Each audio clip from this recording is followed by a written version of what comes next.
Alright guys, so a bit of an early one today.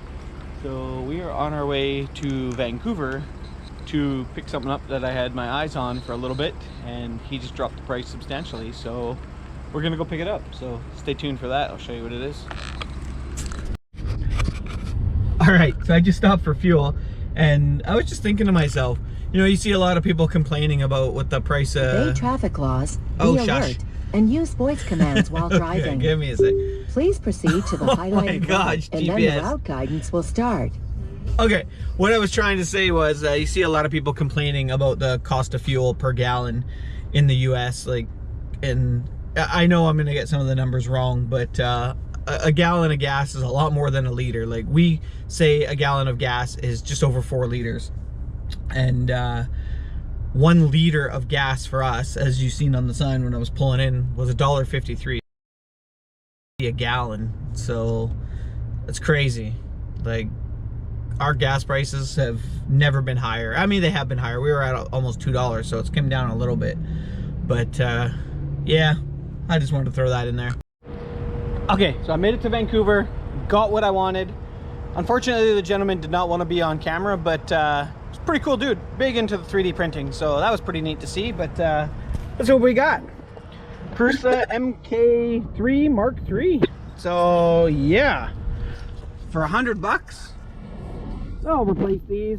I'll do some tinkering here and there, but for $100, can't go wrong. Couldn't pass it up. I've wanted a Prusa for a long time, so I snatched this one up. But I just made a pit stop. I'm gonna drink this and get back on the road. So we'll see you in a few. All right, guys. So I figured I'd chat with you for a second on this long, boring drive. We're about 2/3 of the way home now, and something just reminded me. Actually, it was a YouTube notification that reminded me.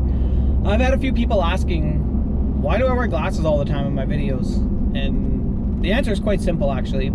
I had a cornea transplant, and it has caused light sensitivity. Forgive me that I don't know what the term is, the medical term for that is, but it has also caused me to be somewhat self-conscious about people seeing my eyes, because there is a difference between my left and my right eye, and I'd rather just keep glasses on to stop people from asking questions, because it's a pretty noticeable difference. But yeah, I just wanted to put that out there because I had some troll trolling me, you know, on a couple of my videos now. I've had to remove a couple comments from them saying, oh, you think you're cool because you're wearing sunglasses inside. No, it has nothing to do with that. I wear sunglasses outside. I wear sunglasses when it's raining outside. Like, it's light sensitivity. I have no choice. But what I wanted to say too is I'm not a professional. I'd never claimed to be a professional. I'm just a hobbyist. I enjoy the aspect of 3D printing, the fact that I can create something on my computer and have it manufactured in my own home. Just like I did a video of my Mustang parts, you know, like almost 3 years ago. That was just because that's what I enjoyed doing. I love the printing aspect. In fact, I probably print more free stuff than I do for items that I'm getting paid for, because I just like the aspect of printing. I love it so much. So I look for excuses to print things. And I know it's terrible to say that, but it's a fact, because we all know 3D printing, it's not a very expensive thing to print. Yeah, you know, getting set up, it does have its initial costs and whatnot, but you know, somebody actually wanted a shelf bracket the other day, and they were trying to get one from IKEA, and it was like $38 for this silly little piece of plastic. And I saw the post on Facebook. I said, I can print that for you. So I printed it for them, and it was 7 cents for me to print, and all of about 35 seconds of design work. It was super, super simple. So yeah, I love printing. But it looks like my GoPro is gonna spin around backwards, so I'm gonna have to cut this video in editing because I can't reach it where it is until I stop. That's kind of lame. But yeah, I just wanted to kind of throw that info out there. I appreciate you guys all watching, and appreciate the constructive criticism. It's great. It's how we build on ourselves as a person. So okay, so we finally made it home after what seems like an eternity. It actually took me 5 hours to go get this. I pretty much wasted a whole day to get an old Prusa printer. Why? Why do I do this to myself? I don't know, but I'm gonna take it out of the truck and we'll check it out inside. All right, so she's plugged in, she's powered up. It's a MK2, not an MK3. I thought it was an MK3. That's a little disappointing, but whatever. It was still only $100. So yeah, it's powered up. Let's get some calibration going, and we'll get some filament loaded up, and we'll give it a test print. All right, no idea what's gonna happen, but I cleaned the bed, loaded some filament, downloaded a Benchy, and just clicked print. I don't know. I ran a self-test and 2 different calibrations, so I don't know what's left to do.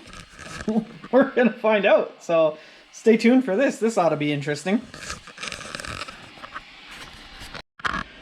So I think what I'm gonna do is I'm gonna let it do the Benchy, if it even will, and then after that I'm probably gonna dismantle it and reprint these guys so everything matches, and reprint this screen front here, just kind of freshen up. And of course I got to give it some oil and grease on the Z rods because they're looking a little dry. So yeah, all in all, I'm pretty dang excited. So it's heating up. We should be getting it to start any second now. 1 more degree to go. Let's see what happens. I literally have no idea what's going to happen. If it's going to put some layers down or what. I don't know if I'm supposed to cover those screw holes. I don't know. Let's just wait and see, I guess. We're going to learn together. It's doing something.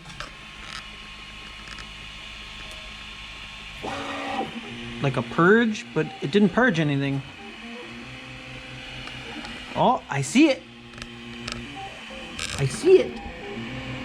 Can you all see that down there? Oh, it just lifted off the bed. Okay, let me just go ahead and stop this. I had a feeling I was gonna have to set the Z height because, well, it just was transported. So let's cancel this print. Okay, I thought it was gonna be a good idea to get a Prusa.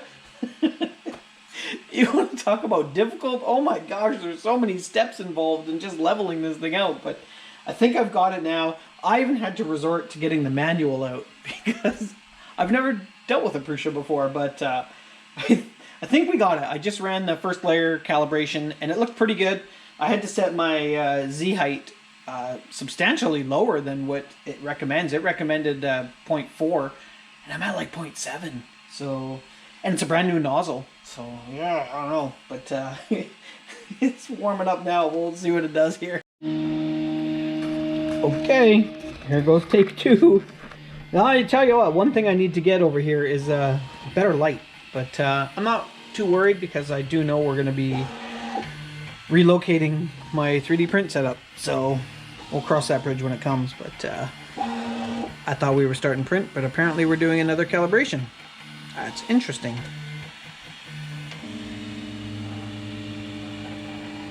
Calibration done.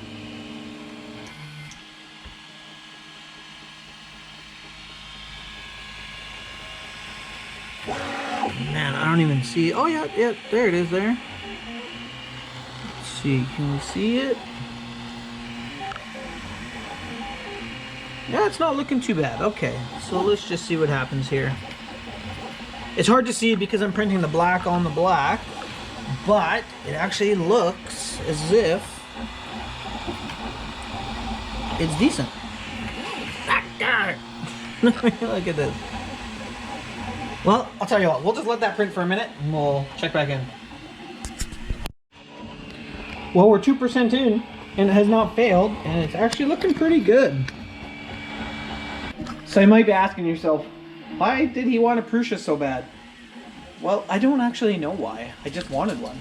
And I like the idea of having an older generation printer around, especially for my kid to, you know, kind of tinker with. Because that way, you know, you kind of learn the ins and outs more than if you just grabbed yourself a Bambu and just kind of jumped in both feet. If you start having issues with a Bambu, you don't really know what to look for. When you have a Prusa or an Ender and things are happening, well, you kind of troubleshoot it. And the same can be said. You have that knowledge now to troubleshoot on your Bambu. All right, so I switched over the phone because I set up a little time lapse here just because. but I thought I'd check in and show you. We're at 14%, and it's looking pretty good.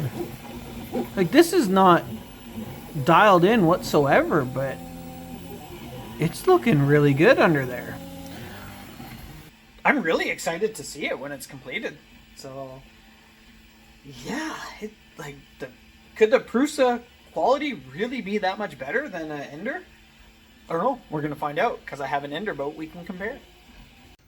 All right, she is complete. Unfortunately, my time-lapse died during printing, but nonetheless, let's get this thing removed from the bed and have a look. Oh, it's really stuck. There we go. Not too bad at all. Very acceptable. Considering I did no tuning, I didn't even do any sort of tuning for the filament. I literally just stuck the filament in and clicked print. That looks really good. Let's look at the bottom here. And not too bad. Come on, focus. Overall, I am very happy. I am very happy with that. So I got lots of plans with this thing. I want to do some kind of comparisons and some, I don't want to call it budget builds because now the A1 Mini is kind of like a budget unit. But I have some plans. But for now, we're just going to end this here. And we'll pick this up in a few days once I get going on my plan.